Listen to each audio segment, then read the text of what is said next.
Arabian dessert কুনাফা তৈরি করা অনেক ঝামেলা মনে করে যারা এই ডেজার্টটি তৈরি করতে চাও না, তাদের জন্য আজকে আমি বেক করার ঝামেলা ছাড়া খুব সহজ পদ্ধতিতে কুনাফাটা তৈরি করে তোমাদের সাথে শেয়ার করব। মা, কি মজা! সেমাই দিয়ে কুনাফা তৈরি করবে? থ্যাংক ইউ মা। হ্যাঁ, বুঝতে পেরেছি, আর পাম দিতে হবে না। তাহলে চলো দেখতে থাকো আমি কিভাবে কি করছি। সেই জন্য দেখতে পেলে একটি ফ্রাই প্যানে আমি নিয়ে নিলাম 1/2 লিটারের মতো দুধ, আর তার সাথে অ্যাড করে দিলাম বড় চামচের 2 চামচ চিনি, দিয়ে দিলাম 2 চামচ কর্নফ্লাওয়ার। আর সবগুলো কিন্তু আমি ঠান্ডা দুধের সাথে মিশিয়েছি। কর্নফ্লাওয়ার অবশ্যই ঠান্ডা দুধের সাথে মিশাতে হবে। তো কর্নফ্লাওয়ারটা দিয়ে খুব ভালো করে সব কিছু নেড়ে চেড়ে মিশিয়ে নিলাম। আর এটা কিন্তু অবশ্যই চুলাতে আগে দেওয়ার আগে ভালো করে নিতে হবে। আর এখানে আমি অ্যাড করে দিলাম ভ্যানিলা এসেন্স। তোমরা চাইলে কিন্তু এই কাজটা কাস্টার্ড পাউডার দিয়েও করে নিতে পারো। তো চুলায় বসিয়ে দিলাম, দিয়ে এবার এর সাথে অ্যাড করে দিব আমি গুঁড়ো দুধ। গুঁড়ো দুধ দিলে ক্রিমটা খুব টেস্টি হবে। আসলে এটার পুরোটাই নির্ভর করে ক্রিমটা তুমি কতটা টেস্টি করে তৈরি করবে তার উপর। চাইলে আমি এখানে চিনি দিয়েছি, তোমরা কনডেন্স মিল্ক দিতে পারো, সেক্ষেত্রে আরও বেশি রিচ হবে। তো এবার সব কিছু ভালো করে নেড়ে চেড়ে মিশাতে থাকবো। আর চুলা রাসটা কিন্তু মিডিয়ামে রেখে ভালো করে নাড়তে চাড়তে থাকতে হবে, একদম নাড়াচাড়া থামানো যাবে না। 3-4 মিনিটের মতো জাল করে নিলে দেখতে পাবে যে দুধটা খুব ভালো ঘন হয়ে যাবে। দেখতে পাচ্ছ আমার কিন্তু খুব ভালো করে ক্রিমটা ঘন হয়ে গেছে। এরপর যে আমি অ্যাড করে দিলাম ক্রিম। এই ক্রিমটা আমি ঘরেই তৈরি করেছি, তোমরা চাইলে বাইরের ক্রিম কিনে অ্যাড করে নিতে পারো। ক্রিমটা দিয়ে দিলাম, দিয়ে তারপর আবারও ভালো করে সব কিছু নেড়ে চেড়ে মিশিয়ে নিব। আর চুলা রাসটা প্রথমে বেলেছি মিডিয়ামে রাখতে হবে, নতুবা কিন্তু নিচে ধরে গেলে তখন আর খেতে ভালো লাগবে না। তো দেখো এখানে আমি অ্যাড করে দিলাম চিজ। এটাও আমার ঘরে তৈরি করা। চিজটা দিয়ে চিজটাকে খুব ভালো করে মিশিয়ে নিব। আর দিয়ে দিলাম, জানোই মিষ্টি যে কোনো রেসিপিতে একটু লবণ দিলে ব্যালেন্সটা খুব ভালো হয়, খেতে ভালো লাগে। সেই জন্য 1 চিমটি লবণ দিয়ে দিলাম, দিয়ে আবারও সব কিছু খুব ভালো করে নেড়ে চেড়ে মিশিয়ে নিব। আর তোমরা দেখতে পাচ্ছ চিজটা দেওয়ার পর আমার এই ক্রিমটা কী পরিমাণ চিজি হয়েছে। মানে এই ক্রিমটা তোমরা যতটা টেস্টি করে করবে, প্রথমেই বলেছি, খেতে বেশি ভালো হবে। তো আমার ক্রিমটা তো একদম রেডি হয়ে গেছে। ক্রিমটা আমি সাইডে রেখে দিব, আরও বাকি কিছু প্রিপারেশন আছে সেগুলো করে নেব। তো আমি আবারও তোমাদের দেখিয়ে দিচ্ছি যে দেখো কি পরিমাণ চিজি হয়েছে আমার ক্রিমটা। জাস্ট অসাধারণ হয়েছিল খেতে। তোমরা একবার আমার মতো করে ট্রাই করো, দেখো খেতে অসম্ভব ভালো লাগবে। এখানে দেখো একটা চিনি শিরা তৈরি করে নেব। সেই জন্য 1 কাপের কম দিয়ে দিলাম চিনি, আর যতটুকু পরিমাণ চিনি ঠিক ততটুকু পরিমাণ পানি দিয়ে দিলাম এলাচ দিয়ে এবার খুব ভালো করে ফুটিয়ে নিব। জাস্ট চিনিটা মেল্ট হয়ে যাওয়া পর্যন্ত আমি এই শিরাটাকে ফুটিয়ে নিব। 1 তার বা 2 তারের কোনো ব্যাপার নেই, জাস্ট চিনিটা গলে যাবে, আর তাহলে কিন্তু আমাদের চিনি শিরাটা তৈরি হয়ে যাবে। অবশ্যই এখানে চিনি শিরাটা পাতলা থাকতে হবে, বেশি ঘন হলে তখন কুনাফার ভিতরে আর প্রবেশ করতে চাইবে না। তো দেখো কথা বলতে বলতে আমি কিন্তু খুব ভালো করে জাল করে নিয়েছি। এভাবে খুব ভালো করে জাল করে নিব। আর লাস্টে এখানে আমি অ্যাড করে দেব একটু লেবুর রস দিয়ে দিব, এতে করে পরে চিনি শিরাটা আর জমে যাবে না। ঠান্ডা হয়ে গেলেও চিনি শিরাটা একই রকম থাকবে। তো দেখো লেবুর রসটাও দিয়ে দিলাম, খুব ভালো করে জালও করে নিলাম। চিনি শিরাটাকেও সাইডে রেখে দিব।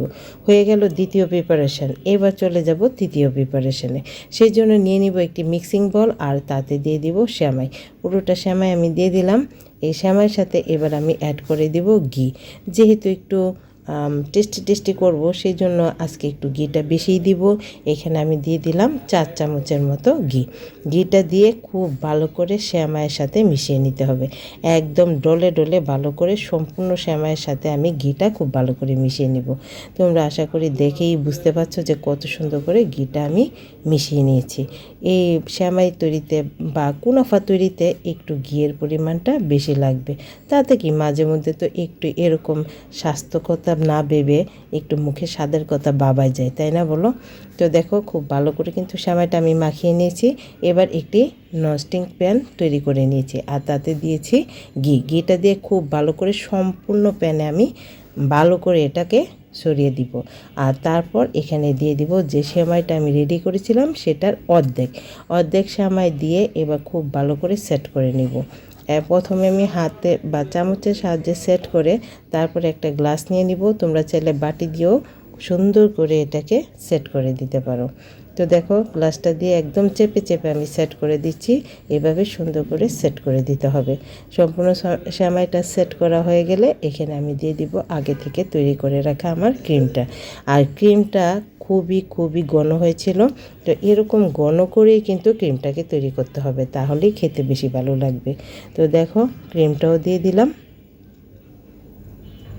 সম্পূর্ণ ক্রিমটা যেহেতু ঘরে তৈরি করছি, ক্রিমের পরিমাণটা একটু বেশি করে দিতে চেষ্টা করো, কারণ আসল স্বাদ লুকিয়ে থাকে এই ক্রিমের মধ্যে। ক্রিমটা যতটা টেস্টি, খেতেও ততটা টেস্টি। যতটা সম্ভব আমি ক্রিম দিয়ে দিলাম। সম্পূর্ণ শ্যামাইয়ের উপরে সুন্দর করে চারিদিকে ছড়িয়ে দিব। আর ক্রিমটা দেওয়া হয়ে গেলে তার উপর দিয়ে দিব বাকি সেমাইটুকু আমি হাতের সাহায্যে সুন্দর করে চারিদিকে ছড়িয়ে দিব। এতে করে কিন্তু সেট করতে সুবিধা হবে।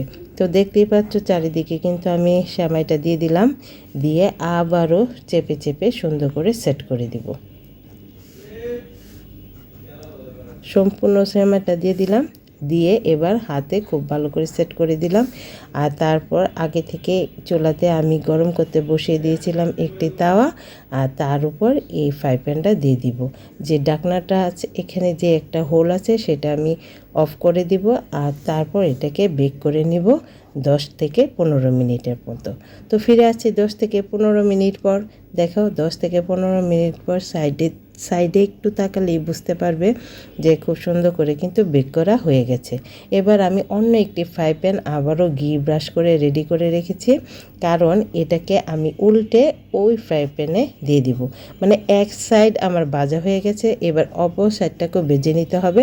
সেই জন্য একটা ফ্রাই প্যান থেকে অন্য একটা ফ্রাই প্যানে আমি সেমাইটাকে দিয়ে দিব, আর তার আগের সাইডটা একটু আলাদা করে নেব। এতে করে কিন্তু ডালতে সুবিধা হবে। আর আমার কাছে মনে হয়েছিল সম্পূর্ণ কাজে এটাই হচ্ছে অগ্নি পরীক্ষা। মানে এই কাজটা যদি সুন্দর করে করতে পারো তাহলে কিন্তু তোমার কুনাফা জাস্ট পারফেক্ট। তো দেখতে পাচ্ছ আমার এক পাশ কিন্তু একদম লাল লাল করে সুন্দর ভাজা হয়েছে, অপর পাশটাকেও আমি একটু লাল লাল করে ভেজে নিব। আর তারপর তার উপর থেকে ছড়িয়ে দিব আমার যে আগে চিনি শিরাটা তৈরি করে রেখেছিলাম সেই চিনি শিরাটা চারিদিক থেকে সমানভাবে সুন্দর করে দিয়ে দিব।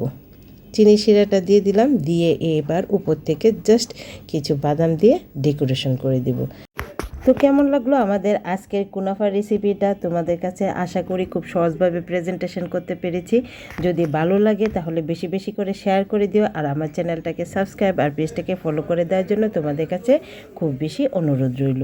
তো আমার এই কুনাফা খাওয়ার পর আমার মেয়ে তো পুরাই ফিদা। সে খেয়ে কী বললো, মা সেই মজা। সবাই ভালো থেকো, টাটা।